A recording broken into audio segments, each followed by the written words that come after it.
कहानी की स्टार्टिंग में एक अर्थबेंडर्स कुछ लेकर भाग रहा होता है और उसके पीछे फायर बेंडर्स कर रहे होते हैं।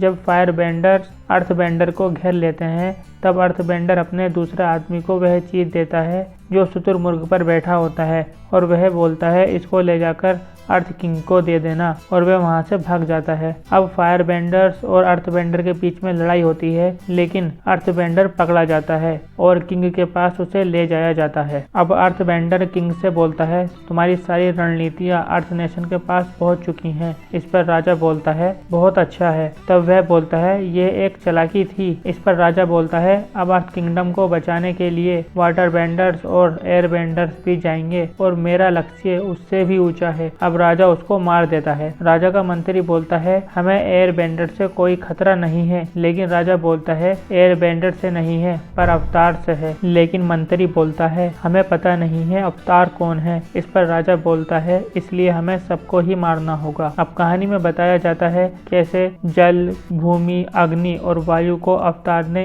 एक सदियों से बांध कर रखा है। जब अवतार मरता है तो वह दूसरे किसी बेंडर में प्रवेश कर लेता है, लेकिन अब फायर बेंडर के किंग सोजन को लगता है अब वह सब पर राज करेगा, इसलिए वह अवतार को मार देना चाहता है। अब एंट्री होती है हमारे अवतार की जो सिर्फ 12 साल का है, जिसका नाम एंग होता है और वह एक एयर बेंडर है। जिसके गुरु उसे ग्यात्सु बुलाते हैं और उससे पूछते हैं तुम आज फिर से ट्रेनिंग पर क्यों नहीं गए। इस पर अवतार बोलता है हर दिन सेम ही तो सिखाते हैं गुरुजी। ग्यात्सु बोलते हैं तुमको प्रैक्टिस करनी चाहिए क्योंकि तुमको अपने गुरु से बहुत कुछ सीखना है। फिर वह बोलते हैं अपने दोस्तों के साथ जाकर धूमकेतु उत्सव की तैयारी करो क्योंकि दूसरे मंदिरों के एयर बेंडर्स भी आते ही होंगे। तभी दिखाया जाता है बहुत सारे उड़ते स्काई बेसन, उड़ते भैंसे वहां पर आते हैं और एंग को पता ही नहीं होता वह एक अवतार है। एंग चला जाता है। तभी पीछे से एक और गुरु आता है जो उनसे पूछता है आपने उसे बताया है। इस पर ग्यात्सु कहते हैं यह सही वक्त नहीं है। फिर वह बोलता है हमें समिति से बात करनी होगी अभी। समिति बैठ जाती है। समिति में वह बताते हैं एंग अभी बहुत छोटा है, जो आज तक का सबसे छोटा अवतार है। फिर वे बोलते हैं द फायर लॉर्ड सोजन अर्थ नेशन पर हमला करने वाला है। वाटर बेंडर्स भी उनकी मदद के लिए जा रहे हैं और हमें भी अपने आदमी भेजने पड़ेंगे। हमें अवतार की जरूरत है। लेकिन ग्यात्सु बोलते हैं उसे अभी सीखना होगा जिम्मेदारियां, अपेक्षाएं और बलिदान के बारे में। जब तक वह उसे यह सब पता नहीं होगा वह फिर सबकी उम्मीदों पर खड़ा नहीं उतरेगा। इसका नतीजा बहुत बुरा होगा और पूरी दुनिया को भुगतना होगा। तभी समिति अध्यक्ष बोलते हैं एक अवतार की जिम्मेदारी बहुत बड़ी होती है और यह आप भूल रहे हैं भाई ग्यात्सु।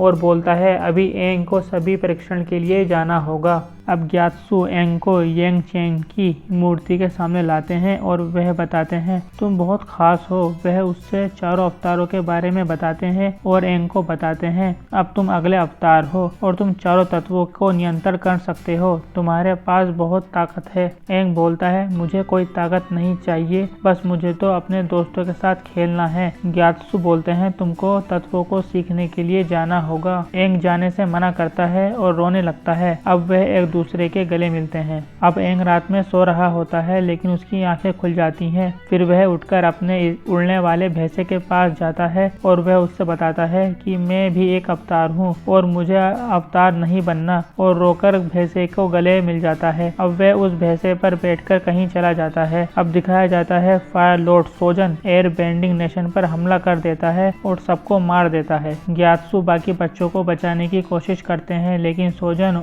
उन सबको मार देता है। उधर एंग अपने भैंसे के साथ समुद्र में कहीं फंस जाता है और उसकी पावर से ही वह खुद को अपने आप में एक वाटर बॉल में बदल लेता है। अब दिखाया जाता है कैसे कटारा जो एक वाटर बेंडर होती है वह पानी से कुछ बनाने की कोशिश कर रही होती है जो उससे नहीं बन पाता। वह अपने वाटर केव पर जाती है जहाँ सोका कुछ लोगों को भाषण दे रहा होता है जो सबको अपने काम पर भेज देता है क्योंकि वह उन सबका लीडर होता है। अब कटारा और सोका समुद्र में मछली पकड़ने जाते हैं हैं। सोका बोलता है तुमको फिर से वाटर बेंडिंग कर रही थी, अगर फायर नेशन वालों ने देख लिया तो वे तुमको मार देंगे, और आपस में बहस करने लगते हैं। तभी उनकी नाव अचानक से बहुत तेजी से बहने लगती है और कटारा को कुछ अजीब दिखाई देता है, जिसमें वह देखती है एक बहुत बड़े वाटर ग्लेशियर से एक लड़का निकलता है और वह बहुत चमक रहा होता है, लेकिन वह जैसे ही नीचे आता है और वह बेहोश हो जाता है और गिर जाता है। अब कटारा और सोका उसको लेकर अपने गांव आ जाते हैं। उधर फायर किंग का लड़का ज़ुको, जो अवतार को ढूंढ रहा होता है, उसको भी लाइट दिख जाती है जो अवतार के बाहर आने पर निकली थी। अब एंग उस गांव में पहुंच जाता है बेहोशी की हालत में। सब उसको देखते हैं, तभी एक बूढ़ी औरत आती है, उसका हाथ देखकर बोलती है यह एक एयर बेंडर है। सोका बोलता है एयर बेंडर तो सब मर चुके हैं,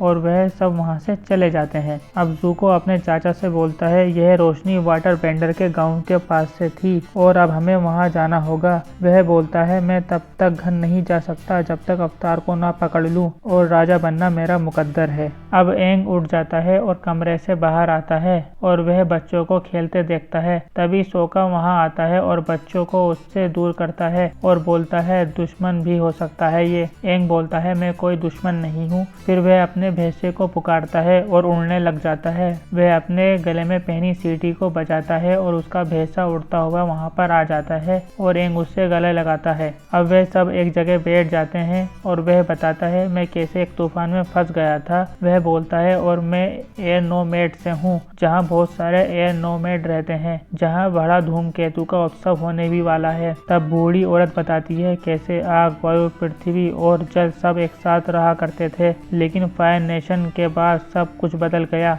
और अवतार ही उन्हें रोक सकता था। फिर वह बोलती है जब अवतार की जरूरत थी वह कहीं गायब हो गया था और कई पीढ़ियों से कोई एयर बेंडर्स नहीं देखने को मिला है, और सबसे पहला हमला एयर नेशन पर ही हुआ था, और वो भी अब से 100 साल पहले। ये सब सुनकर एंग हैरान रह जाता है क्योंकि वे 100 साल से बर्फ में ही जमा हुआ था, और वह ये सब सुनकर भाग जाता है। अब वह एक जगह जाकर बैठ जाता है जहाँ कटारा उसके पास आती है। वह उससे बताती है कैसे फायर बेंडर्स ने सब कुछ तबाह कर दिया है और हमारे घर वाले उनसे बदला लेने के लिए 3 साल पहले घर से निकले थे और सोका को जिम्मेदारी दे दी थी जब वह सिर्फ 13 साल का था। एंग बोलता है उससे उसका बचपन छीन लिया। कटारा बोलती है हम सबका ही छीन लिया है। वह उससे बताती है नॉर्थ में वाटर बेंडर्स अभी भी लड़ रहे हैं और अर्थ बेंडर भी अभी भी डटा हुआ है और जंग चल रही है। वह बोलता है फायर नेशन में मेरे दोस्त थे, मैं उनसे मिलने जाता था। कटारा बोलती है अब कोई दूसरे देशों में नहीं जाता।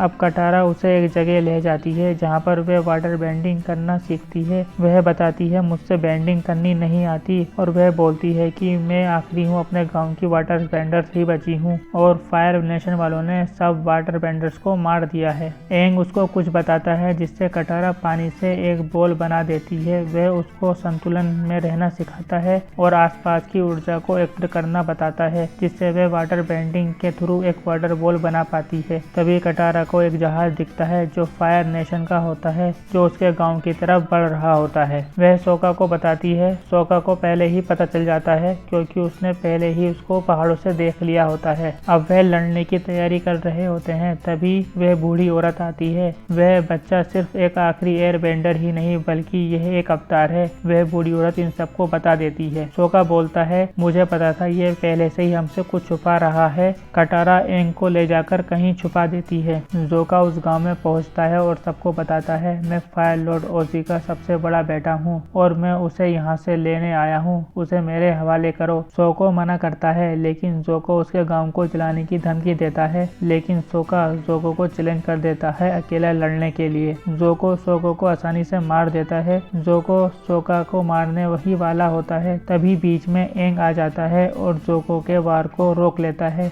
अब बाकी के गांव वाले भी जोका के और उसके साथियों के ऊपर हमला कर देते हैं। तभी जोको सबको जलाने के लिए बोलता है, लेकिन एंग बीच में आ जाता है और बोलता है मैं तुम्हारे साथ चलने के लिए तैयार हूँ। अब एंग सोका से बोलता है आज तक मेरे लिए कोई नहीं लड़ा और तुम बहुत बहादुर इंसान हो। जोका एंग को शिप पर ले जाता है। अब एंग के पास जोका के चाचा आयरो आते हैं। वह उनसे पूछता है फायर नेशन ने युद्ध क्यों शुरू किया। वह बोलता है इससे स्थिरता आएगी और तुम्हें बंदी बनाकर रखेंगे। और तभी एंग आयरो से बोलता है आपको भी यही लगता है, और वे वहां से चले जाते हैं। लेकिन एंग हवा से उनकी सिपाहियों की चाबियां चुरा लेता है। अब सोका और कटारा उसके भैंसों को लेकर उसको बचाने के लिए निकल जाते हैं। एंग पिंजरे से बाहर आ जाता है और सोका के रूम में पहुंच जाता है, जिसे वहां एक बुक मिलती है जिसमें सभी अवतार के बारे में लिखा होता है और वह उसे वहां से ले जाता है। अब एंग जहाज पर से उड़ जाता है, लेकिन जोका को पता चल जाता है और वह उस पर हमला करता है